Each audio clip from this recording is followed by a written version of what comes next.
Assalamualaikum, mari kita jelajahi topik Islam ini bersama-sama. Lo tahu nggak? Sejarah Islam itu luas banget ya. Kayak lautan, nggak ada habisnya kalau kita eksplor. Gue mulai, sambil ngaduk-ngaduk es kopi gue. Dino, temen gue yang lagi sibuk ngecek HP, angkat kepala. Iya nih. Gue baru baca sedikit tentang Kesultanan Ottoman. Rumit banget. Kerajaan besar. Berkuasa berabad-abad. Tapi gue bingung. Kaitannya sama tasawuf apa? Petik 2. Nah, itu dia yang mau gue ceritain. Itu yang bikin menariknya. Bayangin, Kesultanan Ottoman. Kerajaan yang super kuat. Berkuasa atas wilayah luas. Kaya raya. Tentara kuat, tapi di balik kemegahan itu, ada pengaruh besar dari tasawuf atau sufisme. Dino mengerutkan kening.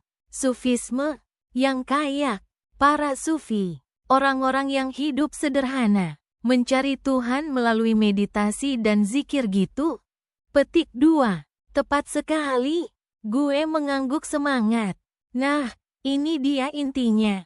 Tasawuf dan kekuasaan, sufisme Ottoman dan politik kesultanan. Itu nggak cuma sekedar sejarah kerajaan, tapi juga gambaran bagaimana dua hal yang tampaknya bertolak belakang. Kekuasaan duniawi dan spiritualitas bisa saling berinteraksi, bahkan saling mempengaruhi. Maksudnya gimana? Dino penasaran. Bayangin, Sultan Ottoman. Mereka kan pemimpin duniawi, bertanggung jawab atas rakyatnya, urusan perang, perdagangan, administrasi negara, semuanya. Tapi, mereka juga manusia biasa, yang punya kerentanan, keinginan akan kekuasaan, bahkan ambisi. Nah, disinilah para sufi berperan.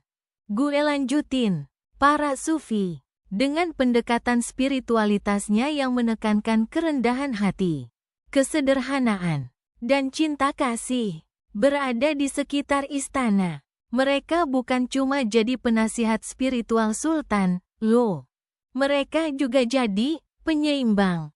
Suatu kekuatan yang mengingatkan sultan akan batas-batas kekuasaan.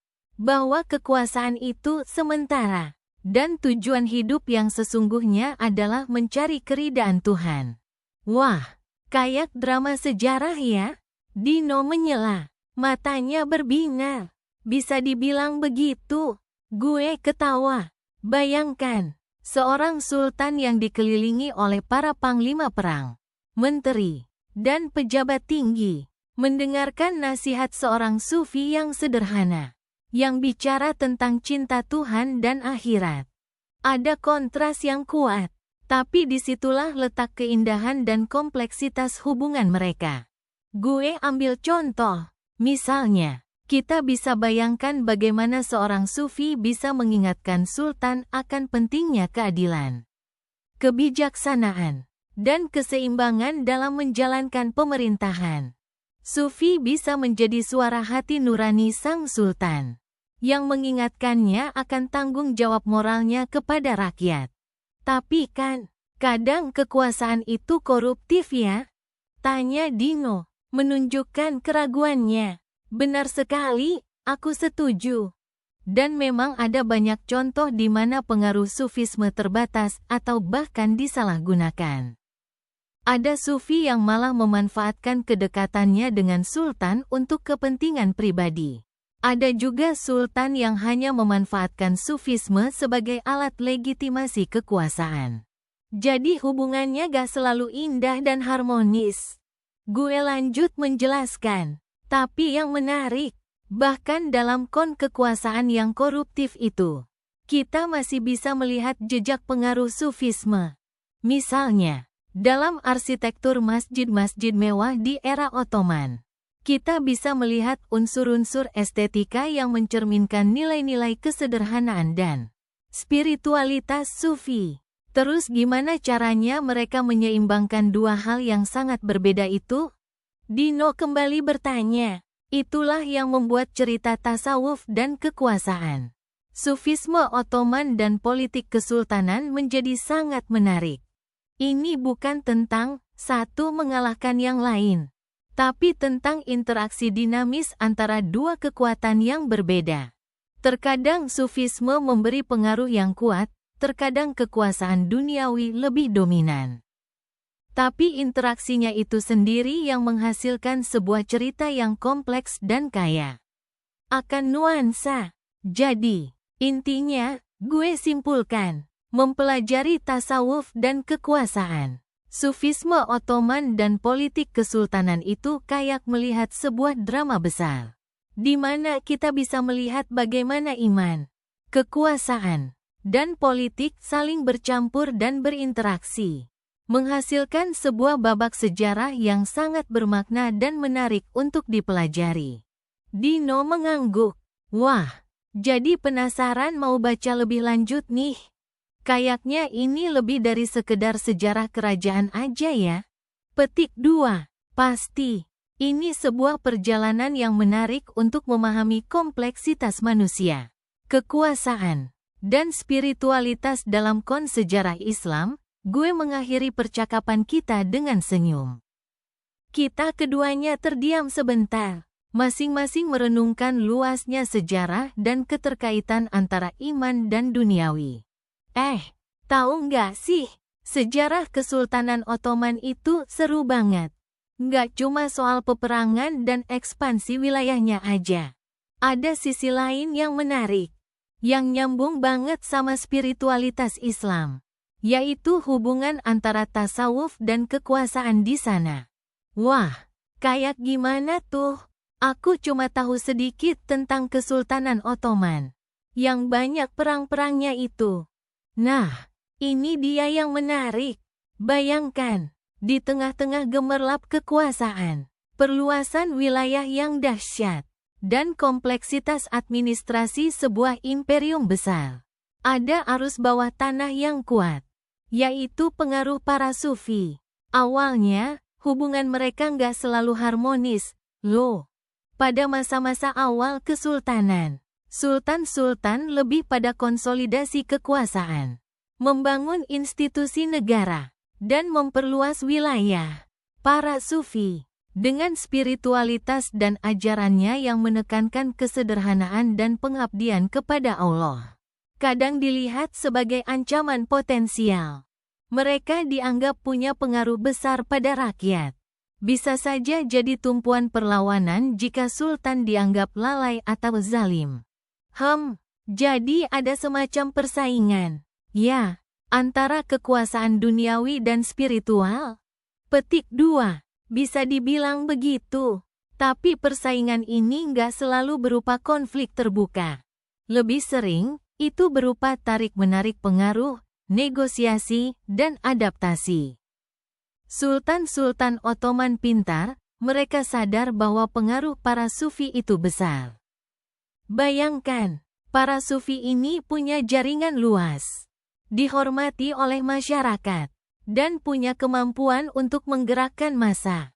Jadi, daripada berseteru terus-menerus, banyak sultan yang justru memanfaatkan pengaruh para sufi untuk kepentingan mereka. Gimana caranya memanfaatkannya? Petik 2. Ada berbagai cara. Salah satunya adalah dengan memberikan dukungan dan perlindungan kepada tarekat-tarekat sufi tertentu. Dengan begitu, sultan bisa mendapatkan loyalitas dari pengikut tarekat tersebut, yang bisa menjadi basis kekuatan politik. Bayangkan, sebuah tarekat sufi yang besar dan berpengaruh, dengan jaringan pengikutnya yang tersebar luas di seluruh imperium, bisa menjadi alat yang ampuh untuk menjaga stabilitas dan memperkuat cengkeraman kekuasaan sultan. Jadi sultan-sultannya seperti memanfaatkan para sufi untuk memperkuat kekuasaannya? Petik 2. Ya, bisa dibilang begitu, tapi nggak selalu negatif. Ada juga sultan yang benar-benar menghormati dan menghargai ajaran tasawuf. Mereka melihat para sufi sebagai pembimbing spiritual, yang bisa memberikan nasihat dan petunjuk dalam menjalankan pemerintahan. Hubungan antara sultan dan sufi yang saling menghormati ini bisa menciptakan keseimbangan yang baik antara kekuasaan duniawi dan spiritualitas. Wah, menarik sekali. Jadi bukan cuma soal manipulasi kekuasaan, ya? Petik 2. Betul. Ada juga aspek yang lebih kompleks. Para sufi sendiri juga nggak selalu pasif. Mereka aktif berpartisipasi dalam kehidupan politik, walaupun dengan cara yang berbeda. Ada yang menjadi penasihat sultan. Ada yang berperan sebagai mediator dalam konflik sosial. Dan ada juga yang menjadi tokoh masyarakat yang berpengaruh. Mereka punya cara tersendiri untuk mempengaruhi kebijakan sultan. Dengan cara yang lebih halus dan bijaksana. Misalnya, petik 2. Nah, ini yang unik. Mereka bisa menggunakan khotbah-khotbah Jumat atau syair-syair yang mereka ciptakan untuk menyampaikan pesan-pesan moral dan politik secara tersirat. Para sufi yang cerdas bisa menyampaikan kritikan terhadap kebijakan sultan atau mendorong sultan untuk bertindak lebih adil dan bijaksana tanpa harus secara terang-terangan menantang kekuasaan. Itulah seni diplomasi para sufi dalam politik Kesultanan Ottoman. Keren banget. Jadi, hubungannya itu dinamis. Ya, kadang kooperatif, kadang tegang, tapi selalu saling mempengaruhi. Petik 2. Persis.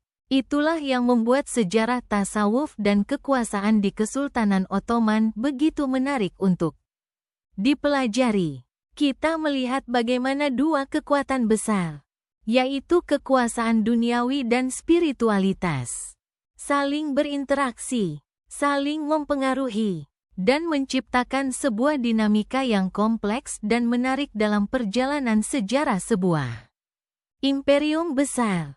Bayangkan, di tengah hiruk-pikuk peperangan dan intrik politik, ada arus bawah spiritualitas yang kuat, yang secara halus namun efektif mempengaruhi jalannya sejarah. Ini kayak cerita epik yang gak cuma soal peperangan dan penaklukan, tapi juga soal pencarian makna hidup, kebijaksanaan, dan hubungan antara manusia dengan Tuhan. Benar banget. Dan itu yang membuat kisah tasawuf dan kekuasaan di Kesultanan Ottoman begitu kaya dan berlapis. Bukan hanya soal siapa yang berkuasa, tapi juga bagaimana nilai-nilai spiritualitas turut mewarnai, bahkan membentuk, perjalanan sejarah sebuah kerajaan besar. Lo tahu nggak? Lagi baca buku sejarah yang seru banget nih. Judulnya, Tasawuf dan Kekuasaan. Sufisme Ottoman dan Politik Kesultanan, kata Rara. Membuka obrolan santai sore itu di kafe favorit kami.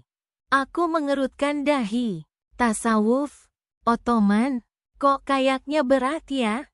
Petik 2. Rara tertawa. Awalnya aku juga mikir gitu. Tapi ternyata, ini kisah yang menarik banget. Bayangin aja, Kekaisaran Ottoman, kan? Salah satu kekaisaran Islam terkuat dan terlama. Bayangin luasnya wilayahnya, kekayaannya, dan pengaruhnya. Nah, di balik semua kemegahan itu, ternyata ada peran penting yang dimainkan oleh para sufi. Aku mengangguk penasaran. Sufi, yang kayak meditasi, zikir, gitu? Iya, kurang lebih. Tapi nggak sesederhana itu. Para sufi di Kekaisaran Ottoman ini nggak cuma berkontemplasi di goa-goa terpencil.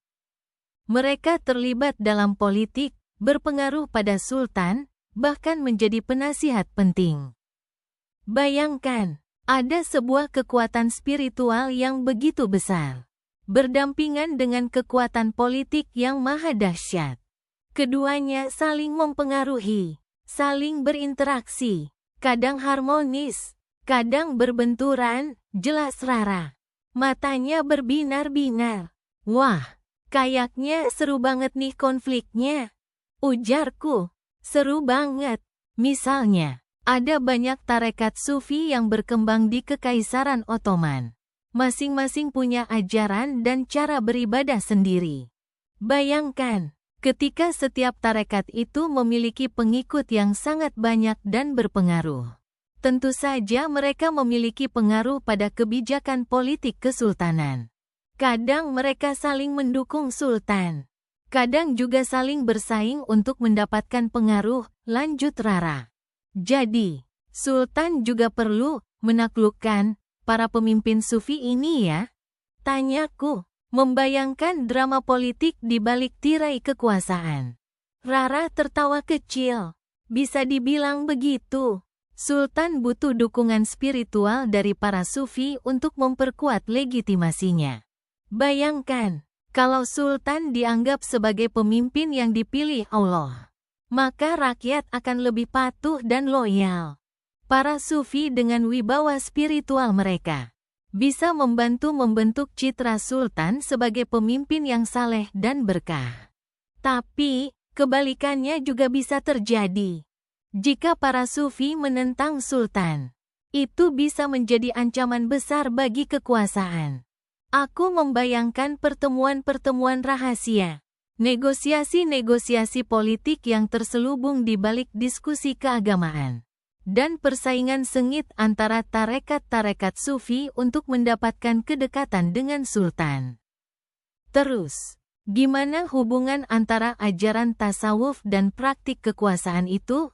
Tanyaku lagi. Nah, ini yang menarik. Tasawuf mengajarkan tentang penolakan duniawi, kesederhanaan, dan mendekatkan diri kepada Allah. Tapi, di sisi lain, para sufi juga hidup di tengah-tengah kekuasaan dan kemewahan Kesultanan Ottoman. Jadi, terjadilah tarik-menarik yang unik. Ada sufi yang benar-benar konsisten dengan ajarannya, hidup sederhana dan menjauhi kekuasaan. Tapi, ada juga sufi yang menggunakan pengaruh spiritualnya untuk mendapatkan kekuasaan dan kemewahan duniawi, jelas Rara. Jadi, ada yang benar-benar murni, ada yang oportunis. Ya, petik 2, bisa dibilang begitu. Dan itu yang bikin ceritanya jadi kompleks dan menarik. Buku ini nggak cuma menceritakan tentang para sufi yang bijak dan saleh, tapi juga tentang ambisi, intrik, dan perebutan kekuasaan yang terjadi di balik layar. Ini bukan sekadar sejarah politik, tapi juga sejarah spiritual yang rumit dan penuh nuansa. Wah, aku jadi penasaran banget. Kayaknya harus baca buku ini juga deh, kataku. Antusias. Rara tersenyum. Pasti lo suka? Buku ini membuka mata kita tentang betapa kompleksnya interaksi antara agama, politik, dan kehidupan sosial di Kekaisaran Ottoman. Kita bisa belajar banyak tentang dinamika kekuasaan, peran agama dalam politik, dan juga tentang keragaman dalam interpretasi agama itu sendiri.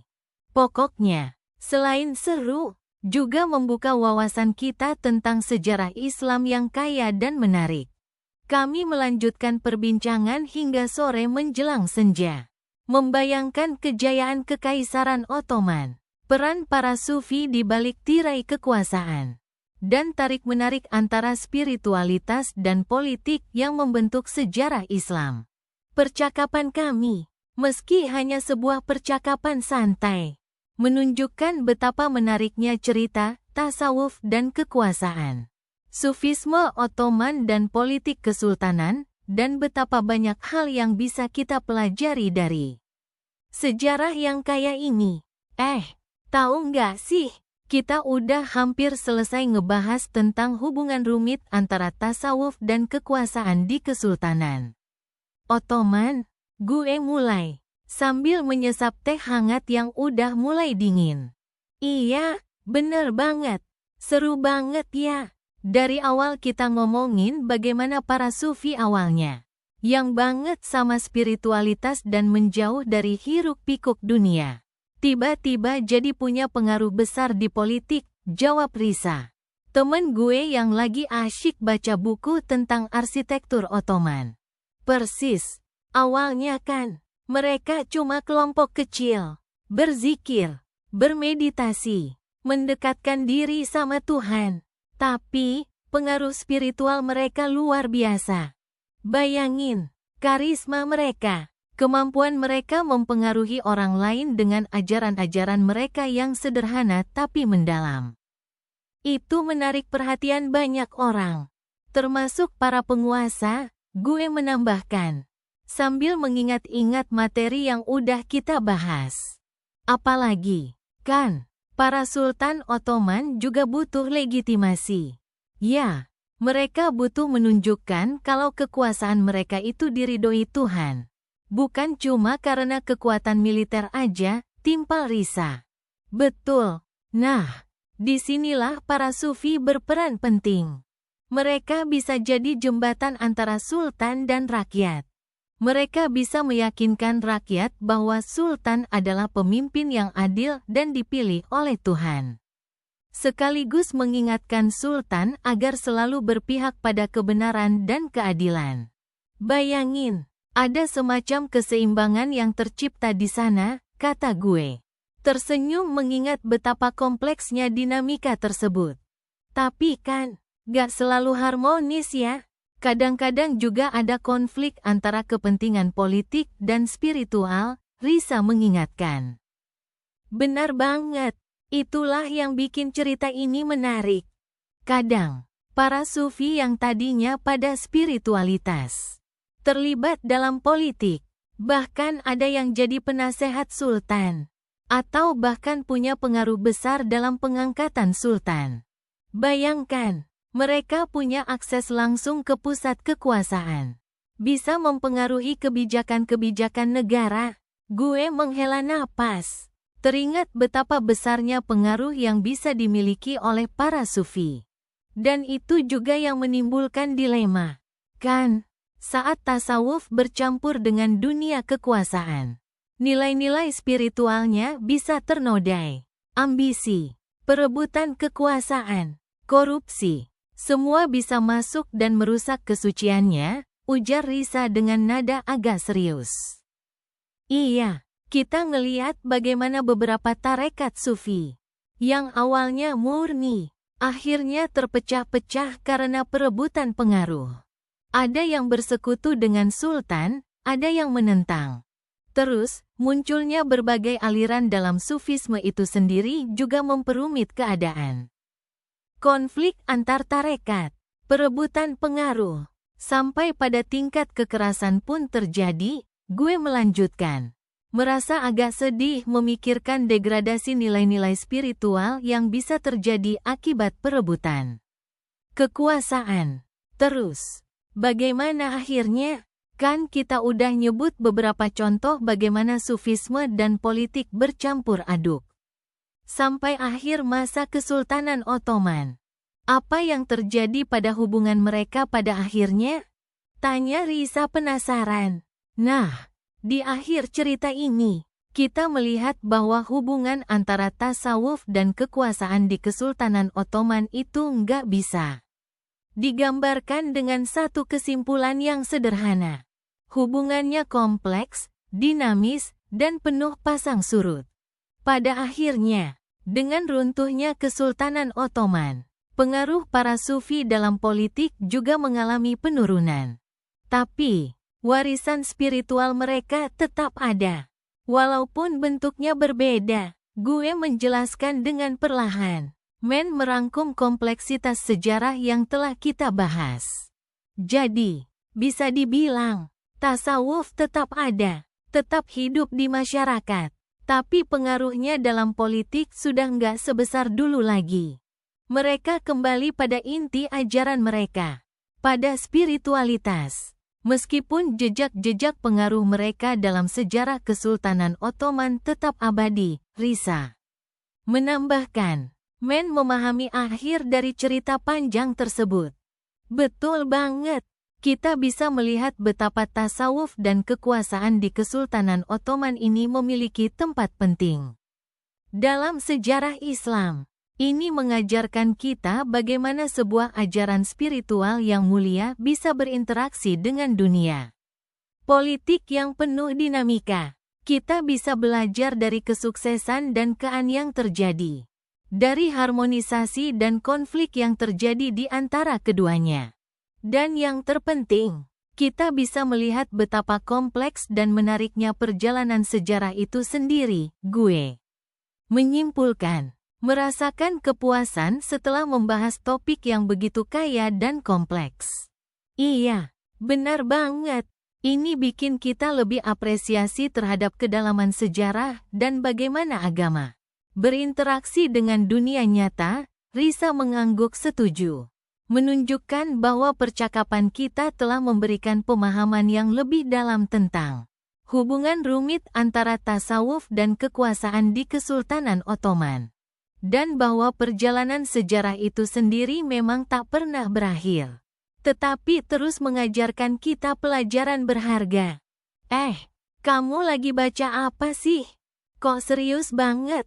Tanya Rara, teman sekampusku, sambil menyenggol lenganku. Aku menoleh.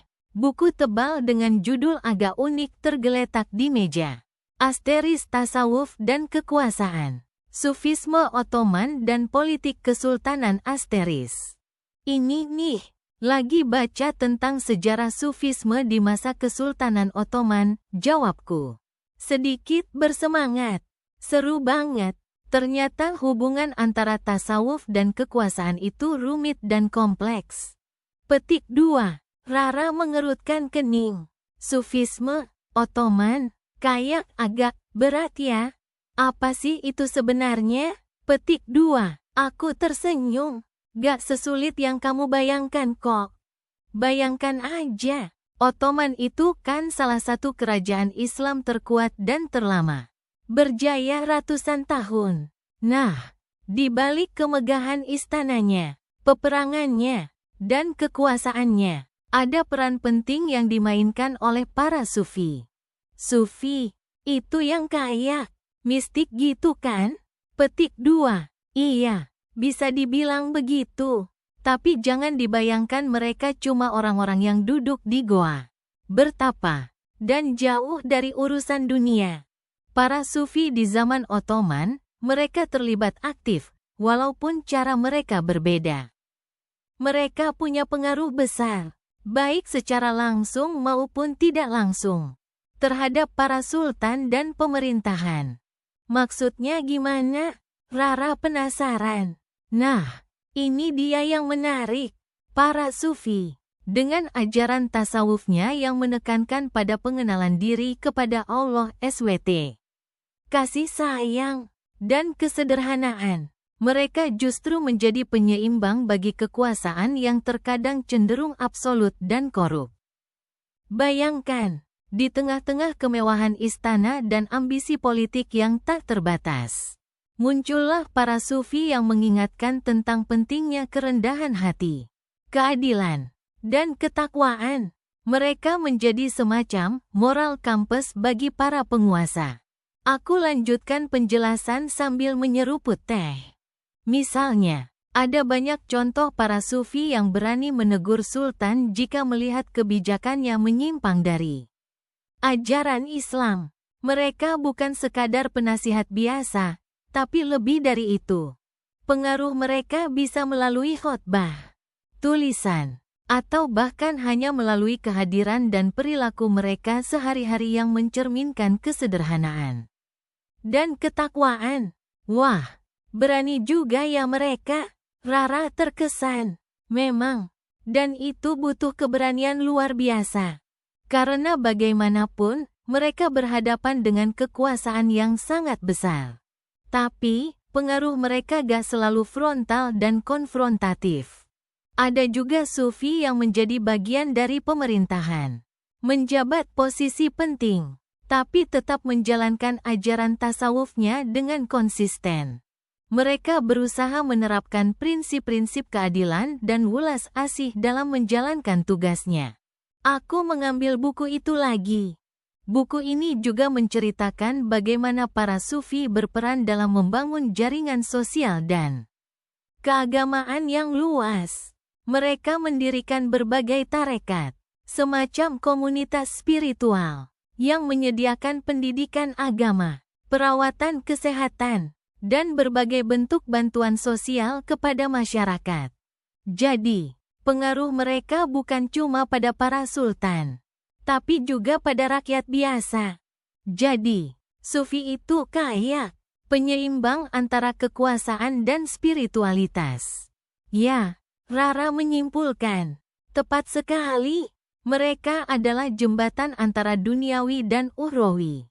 Mereka menunjukkan bahwa kekuasaan yang sejati bukan hanya terletak pada kekayaan, tentara, atau wilayah kekuasaan, tapi juga pada ketakwaan dan kebajikan.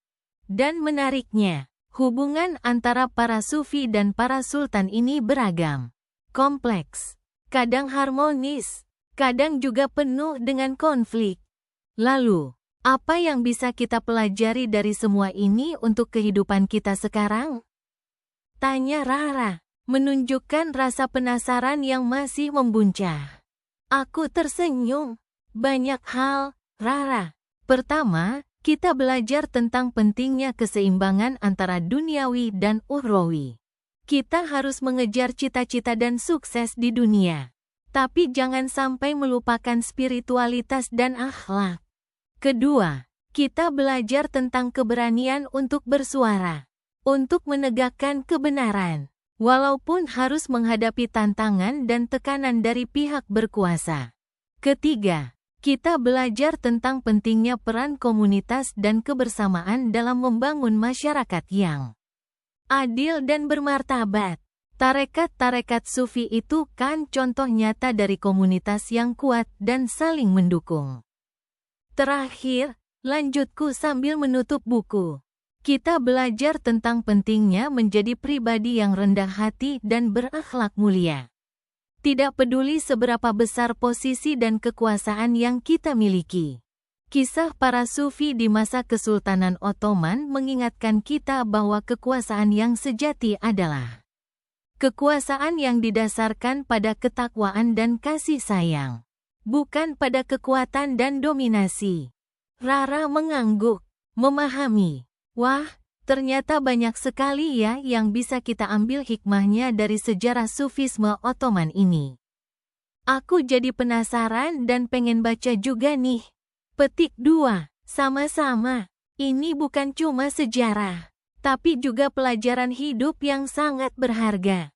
Aku tersenyum, merasakan kebahagiaan berbagi pengetahuan dan menemukan makna di balik halaman-halaman buku tua.